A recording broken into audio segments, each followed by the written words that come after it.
Hello viewers, আসসালামু আলাইকুম। আশা করি আপনারা ভালো আছেন। আলহামদুলিল্লাহ আমিও ভালো আছি। আজকে আমার খুবই শুটকি ভর্তা খেতে ইচ্ছা করতেছে।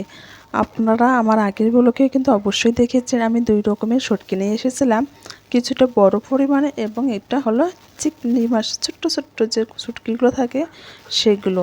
এটা কিন্তু নেওয়ার কারণ এটা এতটা সুন্দর দেখতে, দেখুন একদম পরিষ্কার এবং ফ্রেশ, কোনোভাবে কোনো ময়লা বা কোনো কালচে নেই। এটা দেখলে আমার খেতে ইচ্ছা করছে, সেজন্য আমি এখন ভর্তা করব। এটা কিন্তু বেশি তাপে ভাজা যাবে না, তাহলে পুড়ে যাবে আর খেতেও কিন্তু ভালো লাগবে না। আমি কিন্তু অলরেডি ফ্রাই প্যানে দিয়ে দিয়েছি। ফ্রাই প্যানে দিয়ে আমি এখন একটু সুন্দরভাবে ভেজে নিচ্ছি।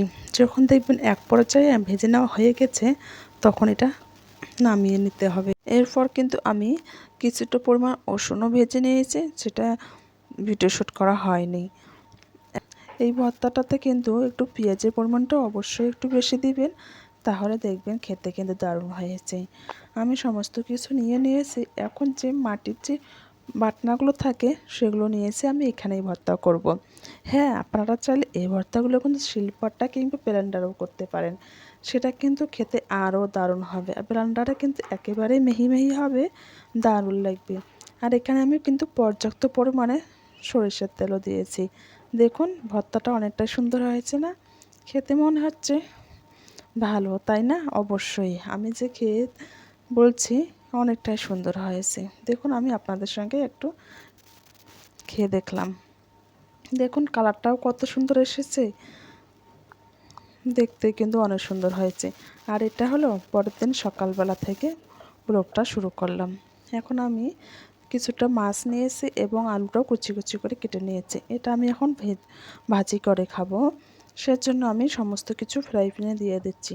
হ্যাঁ, একটা বিষয় আমার কাছে অনেক ভালো লাগে যে যখন আমি ভাজি করি তখন কিন্তু যা যা ভাজির জন্য প্রয়োজন সমস্ত কিছু কিন্তু আমি এভাবে একবারে দিয়ে সুন্দরভাবে হাত দিয়ে একটু মেখে নেই। হাত দিয়ে মেখে নেওয়ার পর একটু সামান্য পানি দিয়ে কিন্তু ভাজিটা করব, তাহলে কিন্তু খেতে অনেক মজা হবে। হ্যাঁ, অনেকে অনেক রকমভাবে ভাজিটা করেন, কিন্তু আমার মনে হয় হাত দিয়ে যে মাখার পর যে ভাজিটা বসিয়ে দেওয়া হয় সেটা কিন্তু অনেকটা মজা হয়।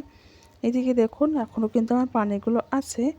পানিগুলো যখন এক পর্যায়ে শুকিয়ে যাবে তখন কিন্তু আমার ভাজিটা কমপ্লিট হয়ে যাবে।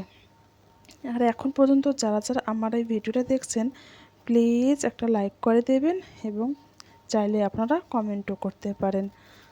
খোদা হাফেজ।